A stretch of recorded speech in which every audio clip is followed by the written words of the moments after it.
कवठेमहांकाळ तालुक्यात पिस्तुलांचा बाजार, महिन्यात 3 ठिकाणी कारवाई, 4 पिस्तुलांसह काडतुसे जप्त, मुख्य सूत्रधाराचा सुगावा लागेना। गेल्या महिन्याभरात कवठेमहांकाळ तालुक्यात अवैधरित्या विक्रीसाठी आणलेल्या देशी बनावटीच्या पिस्तुलांचं सुळसुळाट झाल्याचं धक्कादायक वास्तव समोर आलेलं आहे। अवघ्या 25 दिवसात पोलिसांनी 3 वेगवेगळ्या कारवायांमध्ये 4 पिस्तुलांसह जिवंत काडतुसे जप्त केले। एवढ्या मोठ्या प्रमाणात अवैध शस्त्रे तालुक्यात कशी पोहोचत आहेत, याचा मुख्य रॅकेट कोणाचा आहे, याचा सुगावा पोलिसांना आतापर्यंत का लागला नाही, असे प्रश्न उपस्थित होत आहेत।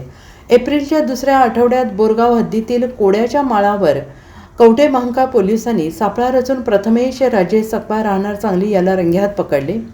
तो 2 देशी बनावटीची पिस्तूल विक्रीसाठी घेऊन आल्याची माहिती पोलिसांना मिळाली होती।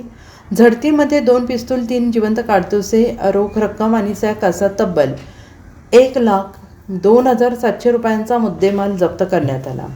शुक्रवारी 8 मे रोजी अलकुड एस येथील रेल्वे फाटकाजवळील कालवा परिसरात पोलिसांनी गणपती पांडुरंग जानकर राहणार अलकुड एस तालुका कवठेमहांकाळ याला देशी कट्टा आणि 2 जिवंत काडतुसांसह पकडले। या कारवाईत 51,500 रुपयांचा मुद्देमाल जप्त करण्यात आला। शनिवारी दिनांक 9 मे रोजी कवठेमहांकाळ शहरातील स्वप्नील वसंत मोटे राहणार अलकुड एस याला पोलिसांनी पिस्तूल आणि जिवंत काडतुसासह पकडले।